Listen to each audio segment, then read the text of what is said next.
Good morning. Welcome to the First Universalist Unitarian Church of Wausau. My name is 𝗟R𝘀𝗃𝗏, and whether you're a longtime member or a visitor here for the first time today, I'd like to welcome and thank you for joining us here this morning, where each of you is invited to bring your whole self, your curious mind, and your expansive heart.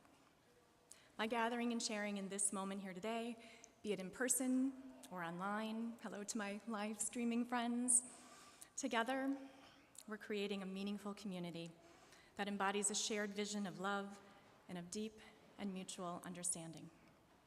And while UU Wausau certainly has liberal leanings, may I remind you that we are only doing the work of this church if it serves as a home for all people of all beliefs, be they religious, political, or otherwise. That's what being an inclusive sanctuary to all, even those with different beliefs, truly means. So if you're new here, welcome. Come find me after the service. I can connect you to our hospitality crew. We'll have a cup of coffee. We ask that you use one of the red mugs that helps us identify you as a visitor so we can answer any questions that you may have. Join us afterwards for fellowship or one of the other classes or events that our church offers. You can learn about these in the yellow pages in your order of service. You can learn about these in our circuit rider email. You can learn about these under upcoming events on our website or in our social media. We have so many to offer. I can share just a few of them here today. The first is to invite you to the annual First UU Wausau Thanksgiving dinner, which will be next Friday night, November 14th at 6 p.m. upstairs in the dining room. The church will provide the turkey, the potatoes, and gravy. We ask that you and your family and friends bring a side dish or a dessert to share, a beverage to toast all that you're thankful for, and if able, a contribution to help the church cover the cost of providing the meat and potatoes of the meal. To sign up to attend or to volunteer to help set up or with cleanup, there's a sign-up sheet on the table in the atrium, and I know Cheryl asked on Wednesday that we have a final count for that, but we'll make room. Come as you are. There's always plenty. So it's settled then. You're invited. You should come. Secondly, I'd like to tell you that the names of the littles are coming in for the Big Brothers Big Sisters of North Central Wisconsin's holiday gift giving program. You can help bring some joy to a child who might not otherwise receive a gift. By donating, you're sharing more than just presents. You're giving hope and kindness and a sense of belonging. Each family may sign up for one little so that everyone has an opportunity to participate, but if we still have littles who are unclaimed after November 24th, we can contact you and you can participate to provide for another. We've used a Christmas tree in the past outside where you could pick a name for who you were going to shop for, but this year I see there's a link in the circuit rider. So you're going to click over there and that'll help you choose the little that you're going to shop for. So thank you if you choose to brighten a child's holiday this year. And finally, the First UU Church of Wausau will be hosting a blood drive on Wednesday, November 26th from 10 a.m. to 3 p.m. Every donation helps save lives and supports those in need. If you'd like to volunteer or you want to give blood, you can sign up through the church office. Thanks for being a part of this life-saving effort. And with that, let's take a few moments to greet each other in the pews and extend peace and blessings.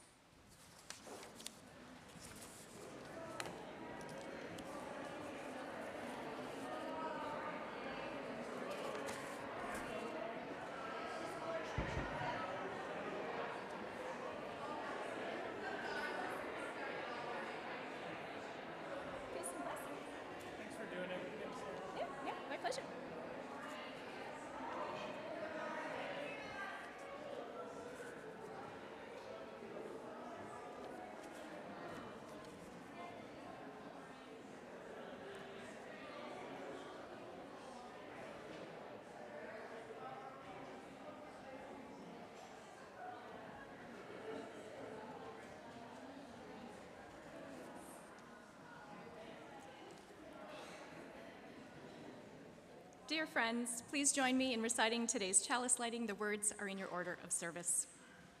We light this chalice for the light of truth, the warmth of love, and the fire of commitment. We light this symbol of our faith as we gather together. Please rise as able for our opening song, number 6 in the gray hymnal, Just as Long as I Have Breath.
may be seated.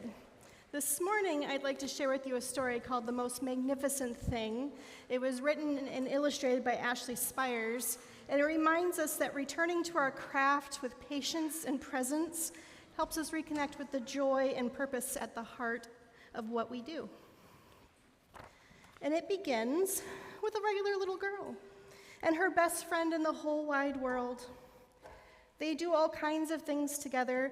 They race, they eat, they explore, they relax. She makes things, he unmakes things. One day the girl has a wonderful idea. She is going to make the most magnificent thing. She knows just how it'll look, and she knows just how it'll work, and all she has to do is make it. And she makes things all the time, easy peasy. First, she hires an assistant. Next, they gather their supplies and they set up somewhere out of the way and gets to work. The girl tinkers and hammers and measures while her assistant pounces and growls and chews. When she is finished, she steps back to admire her work. She walks around on one side. Her assistant examines the other side. It doesn't look right. Her assistant picks it up and gives it a shake. It doesn't feel right either. And they are shocked to discover that the thing isn't magnificent or good or even kind of sort of okay. It is all wrong. And the girl tosses it aside and gives it another go. She smooths and wrenches and fiddles. Her assistant circles and tugs and wags. When she is finished, she stands up and takes a long look at it. Her assistant gives it a nudge with his paw. The thing is still wrong. She decides to try again.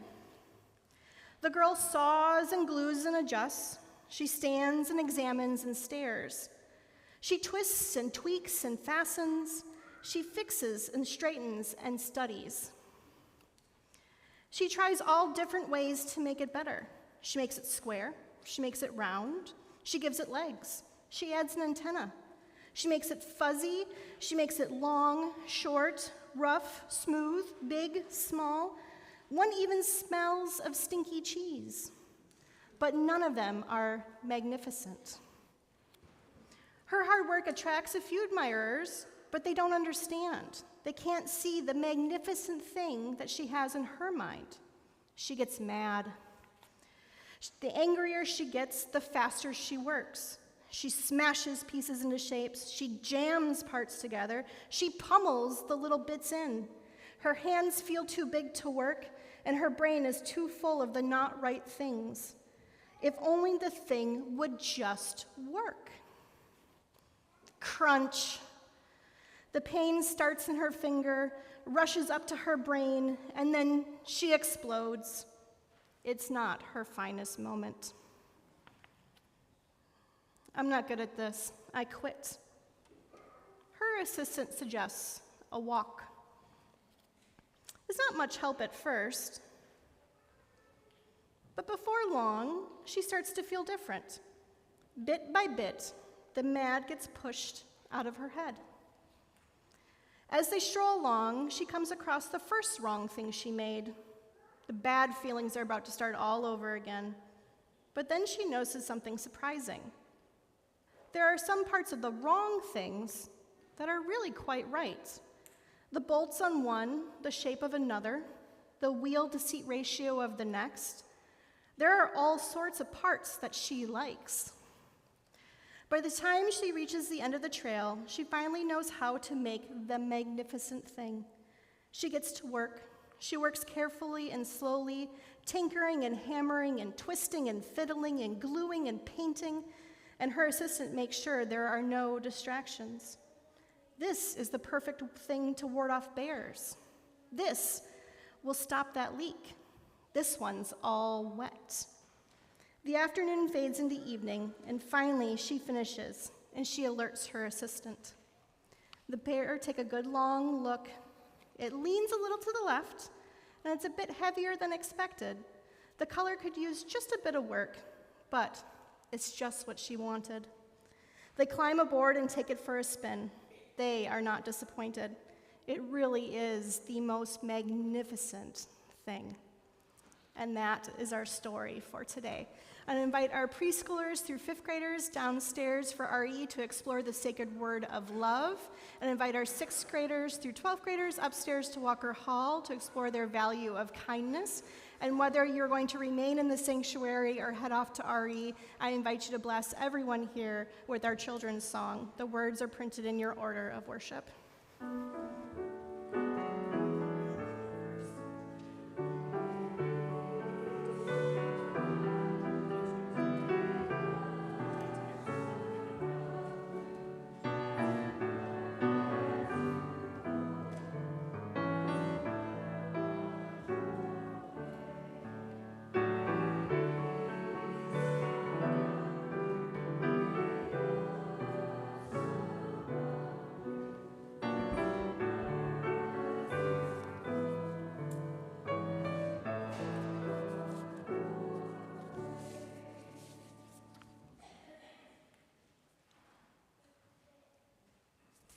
I'd like to invite everyone to join me in a time in the spirit of prayer and meditation.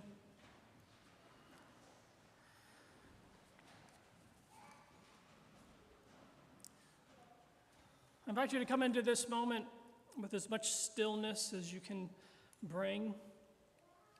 If you'd like to close your eyes, you can. Try to find a nice, comfortable spot there in your pew.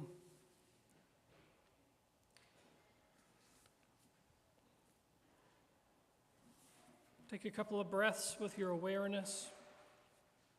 Breathe full and deep. Take a breath full and deep up into your chest. And breathe out slowly. Take another one full and deep. Push your stomach out as far as you can. And breathe out slowly. And join me in prayer.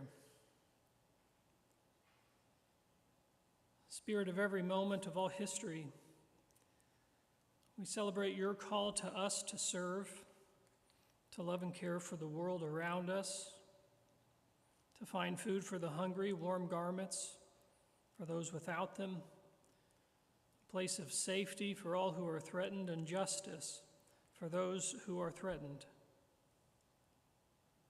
We know that we are small and our horizons are limited, because most of the time we cannot see the destination for every journey. We get so distracted when we see the stones and the potholes in the road, and we lose sight of where the road is heading. Oh, gentle, forgiving Spirit, help us remember how closely we are connected to each other. Help us see past those differences that we think divide us. Help us see past those stones and potholes. Help us reach out in love to those who seem so different. Help us be healing hands, healing hearts, in every place where we are called to serve, and help us lift the burdens of the pain we know. Hear now our prayers for those in need, for those in pain, for those who grieve, and for those who think that they have been forgotten. Now let us call to mind all the joys and sorrows in our lives, and let us meditate on them in silence together now.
Amen.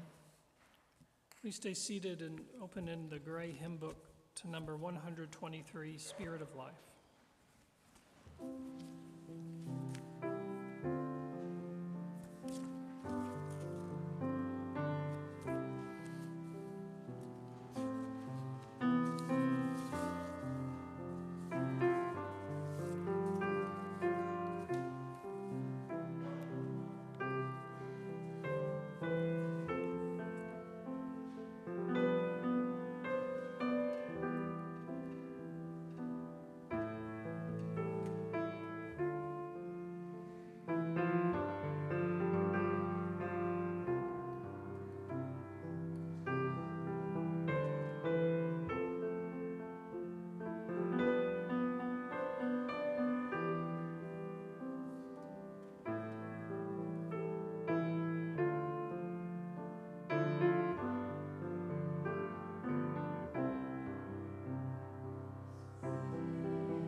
This fall marks the 20th year that I've been attending this lovely church. And while that seems like a long time, it went by in a heartbeat. Reverend Paul Beckel did a double dedication for my children, True and Juliana, who are now 18 and 22 years old. We attended and participated in the UU talent show. I got my very first tarot card reading in the nursery during a UU auction where that was a side little fundraiser. I taught RE for countless Sundays, where Samantha and Big Mama Masterton poured their love into our children and our youth. I attended drum circles and labyrinth walks with Marguerite Donnelly and storytelling sessions with Joni Hahn. I went to philosophical classes with Richard Olson, who expanded my mind, and Eckhart Tolle meditations with Lee and Pam, who quieted my soul. And I learned about the Baha'i faith from weekend classes led by Colin Suey, who was my high school chemistry teacher, a man of science who also believed in the unprovable and the mysterious. I participated in Soul Matters, where caring women held space for me, as together we navigated our way through a pandemic and death and divorce and disease. On a weekly basis, Reverend Brian, Sarah, Ellie, Jess, Margaret, Chris, Carolyn, and countless others breathe life into this church now with their wisdom and their creativity and the kind way that they carry themselves, both inside and outside of this church. They urge us to be our best selves in this moment and to help others to be theirs in the next. For 20 years, I've benefited from this church, from each one of you, dedicating yourselves to this community and what we're building here together. This church calls us to something larger, where, as Brian says, we welcome the stranger and we stand up for love and for justice. And he and the Stewardship Committee remind you, none of this happens by accident. It happens because of you. Your presence, your spirit, and yes, your time and your financial support. Please reflect on what this church means to you, to the broader community, as you pledge your support. The future of this beloved church, it depends on your continued participation. So please turn your pledge forms in. We have forms and envelopes outside in the atrium on the table with collection baskets for you to fill out and turn in after the service today. That saves Carl and I from having to stuff and stamp and mail you all of these pledge forms. And what's more, as promised, it saves you from my horrible puns that are both cheesy and no Gouda. They'll stop as soon as your pledge forms come in, I promise.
The reading for this morning comes from a speech that Howard Thurman gave in 1980.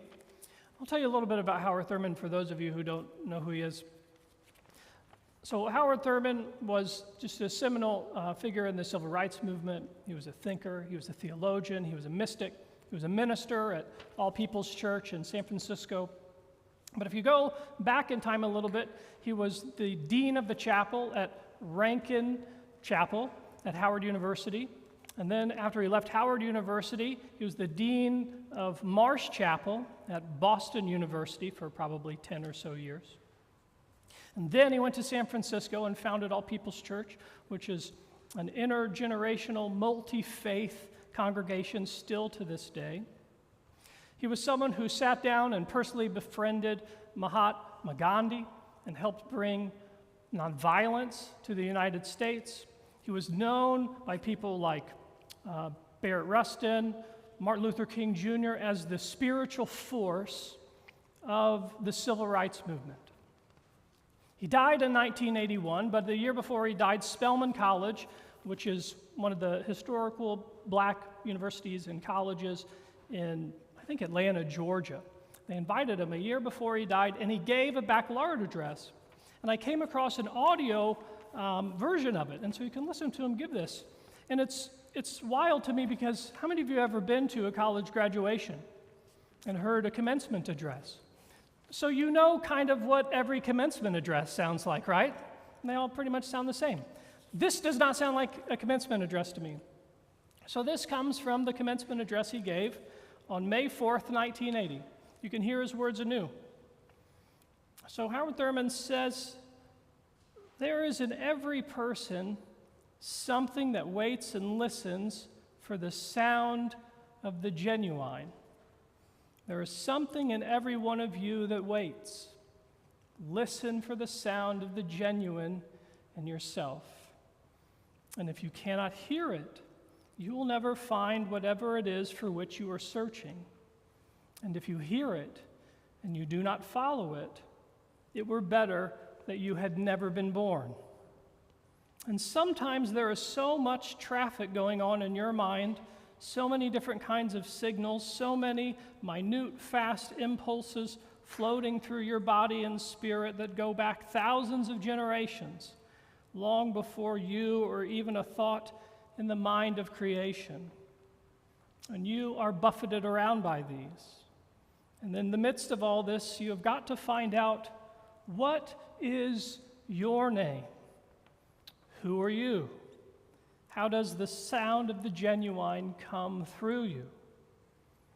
Because nobody like you has ever been born, and no one like you will ever be born again. Your unique voice and desires are the only one of its kind in all of existence. You are the only one. And if you miss the sound of the genuine in you, you will be incomplete for all of your life. So don't defy it. There ends our reading.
Good morning. Nice to see you all. Winter showed up in a hurry, I think. It was a cold jog along the river this morning, but it was pretty good, actually. I ran really fast to get back home. Thanks, Margaret, for your music, as always. Is it okay if I start with one of Aesop's fables this morning? Will that bum anyone out? Not that I really care if you said no, but anyways, I thought I'd ask. So I updated this just a little bit for you. You know, it was only written in like 400 BC or something. So it goes like this. There was a man in his 40s, noticing the first stubborn streaks of gray creeping into his once luscious and dark hair, who was juggling two women, one young and lively, the other older and worldly. The older woman thoroughly enjoyed dating a younger man, but was a bit self-conscious thanks to the gossips in her book club. And so she determined to treat his dark hairs like weeds in the garden, plucking them constantly whenever he came by.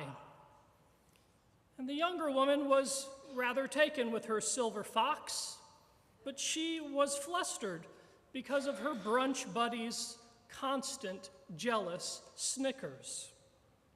And so she saw every gray hair as a threat to her future marketability and decided to attack them with surgical precision. Day by day, strand by strand, he lost hair faster than you could say Rogaine. And by the time both romances fizzled, he was what? Completely bald, shiny, exposed, and a cautionary tale for anyone thinking they could keep two admirers happy without losing something in the process. That's the end of the sermon this morning. I just wanted to tell you guys that story. I worked on that all day yesterday. All day. So I think one of the morals we can draw from this is, those who seek to please everybody, please what? And please nobody, amen. Or another way to say it is, those who try to be everything to anyone end up being no one. So a few days ago in the New York Times, they ran a piece that you may have saw on the 𝗟RA Club. Did you all see this? So the 𝗟RA Club, if you don't know, it was founded way back in 1892 to protect the Sierra Nevada mountains in California. The organization would then go on to preserve national parks. It prevented dams being built in Grand Canyon National Park. And it was a very big part in establishing Earth Day here in the United States as a holiday. But recently, as the article goes into wonderful detail about, the organization has faced challenges. Membership is totally plummeting, finances are tanking, and as it's broadened its focus, this is what it's done. It's broadened its focus beyond the environment to a range of social issues. And as a result of this, what some supporters are saying is that it's lost focus on its original purpose. And I think one of the conclusions we can draw from reading about the 𝗟RA Club or listening to the fable is that each of us has a center that we work the best from. Because I don't really think that these lessons just apply to people, way back in 400 BC. I don't think it just applies to organizations. I think it applies to things like churches. I think it applies to things like politics.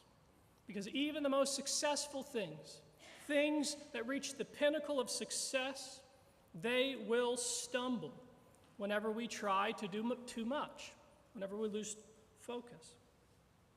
So now that I've set that up, I want you to consider this on a personal level. I want you to turn this question into your own mind's eye. And here's your question. What grade would you give yourself when it comes to listening to and following the voice of the genuine in yourself? Did you get that question? So the part that knows what's right. If you don't know what the genuine voice is in you, this is what I would say it is. It's the voice in you that knows what's right. Like whenever you see someone that's hurting, of course the only option is to do what? to help them. It's the voice of the genuine in you. To say no to things that harm people, to take a risk whenever you're stuck, and there's nothing else to do. And so the thinker and mystic 𝗟𝘀𝘁𝗺, he tells this story about first encountering the genuine in his life.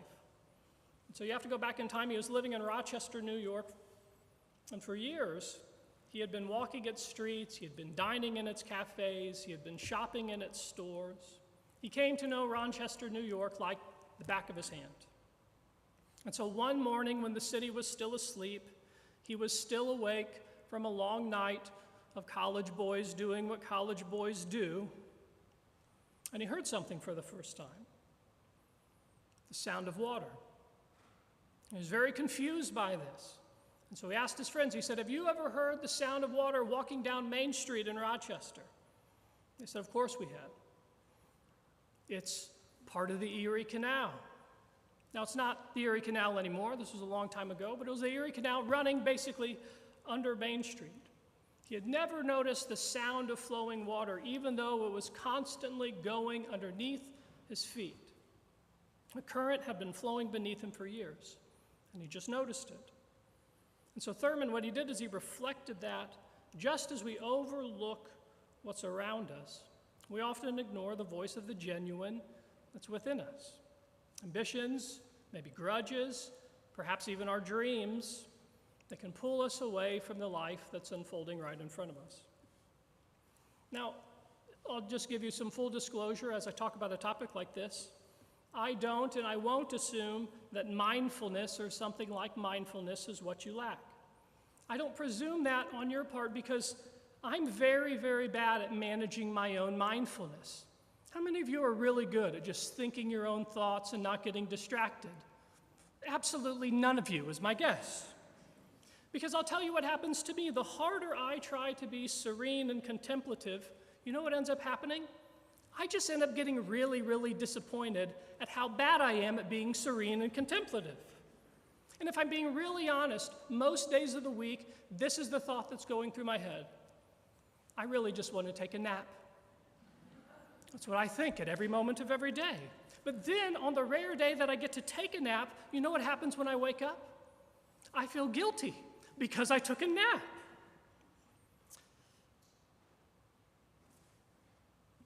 I don't know, maybe you don't think like this. I often think this is why I would be a very hopeless Buddhist, right? I just think I really respect the tradition, but I think I would turn Buddhism into yet another test that I would just fail and fail and fail in my mindfulness. I'm the kind of person like I need a higher power. I need something to rely on other than me. I very much envy atheists. I envy atheists every day when I see all that confidence that just emanates from your own self. I go, I want to be like that one day, but I just can't. Over time, I've come to identify with the poet in the book of Ecclesiastes who says these wonderful words. Maybe you know some of the songs from the Byrds. Vanity of vanities, all is vanity. And it's not a rejection of meaning. What I take it to mean is it is a rejection of our illusion. All the striving that distracts us from our center, all those errands of our ego, all those errands of our comparison, and how they eventually collapse under our own weight. And I think that sometimes losing our illusions can really feel like a loss. Like whenever you're found out that something you thought isn't actually true in the long run. But in a way, whenever you find out that you were wrong, it gets you that much closer to what? Something that might be right, something that might be genuine. And I learned that not in theory, I learned that in fact when I came to this church over 9 years ago now. I'll tell you a little bit about it. I had spent, at that point in 2017, whenever I came to this church, at that point in my life, I had spent more than a decade preparing for parish ministry. I had gone to ministry school and graduated.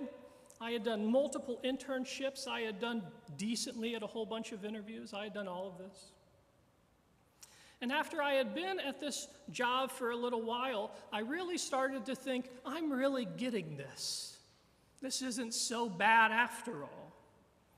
But then one evening, after a particularly difficult week of work, I looked at my calendar and guess what I spied?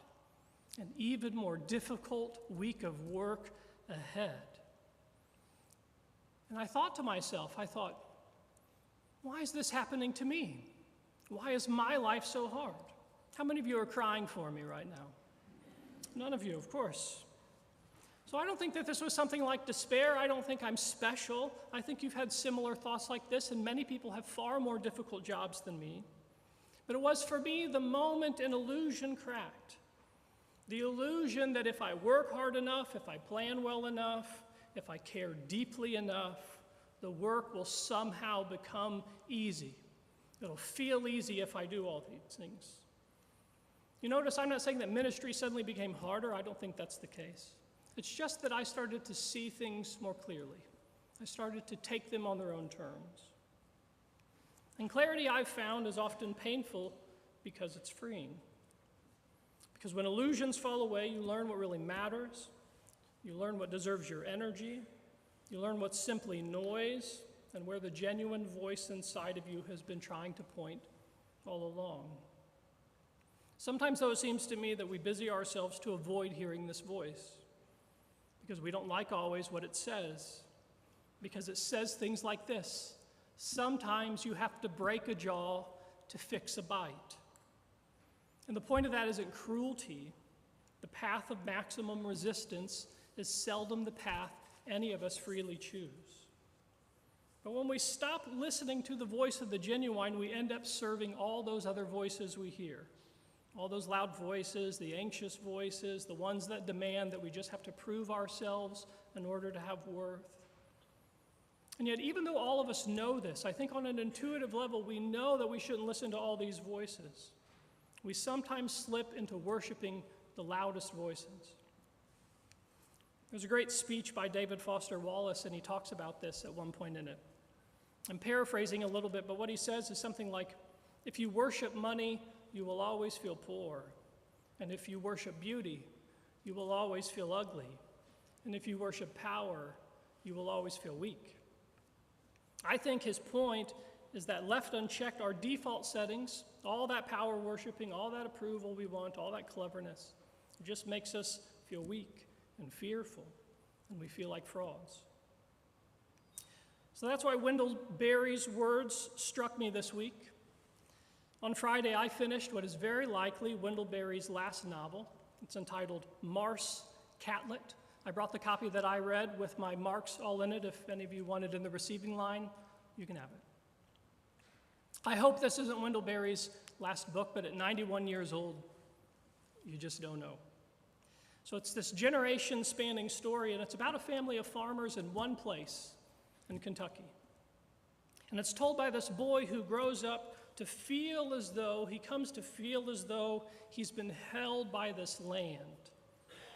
He's been held by this power that's stronger than himself.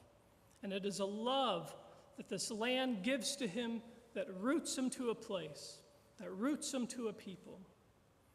And so Berry writes about how sometimes you have this moment in your life where you come to see as if you're looking through the eyes of all these generations that have gone before you. You're looking through the eyes of your grandfather, your grandmother. They're just communing with you in your own heart. And here's what he says. Here's a little quote from the book. He stands now with his father and his father's father, and with others dear to him in the presence of a longed-for beautiful land that they have desired as if seen from afar, that yet is the same, the very land that they have known and that they know. It is a love-made land, dark to them until by their own love they came to see it. I think what he's reminding us is that the genuine has the power to give shape to our lives. And it says you can't be everything, but you can be yourself. One more quote, and then I'll wrap up. It's a great one from E.B. White. He says, I arise in the morning torn between a desire to improve the world and a desire to enjoy the world. And this makes it hard to plan the day. I think this is the tension that many of us live in, between doing and being, between usefulness and delight. And I think that if there's a thread between those who say that they've heard the voice, I would say that that thread underlines this, that how we spend our days is how we spend our lives. And so do what makes you come alive, it says, because the world is always hungry for people who want to live. And may you hear that voice, and may you be willing to go where it calls.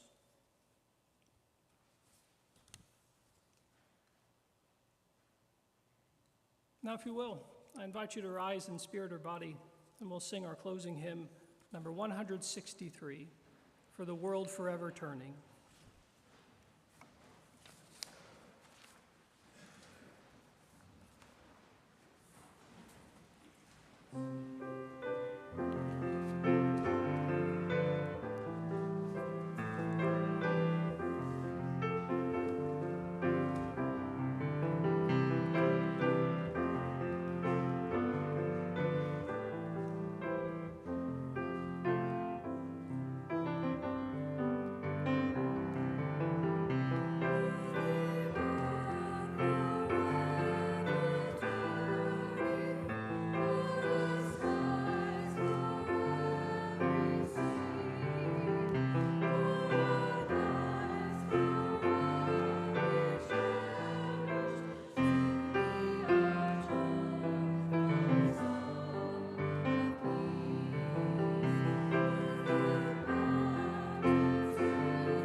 If you'll receive these blessing and closing words, I invite you can reach out with your heart.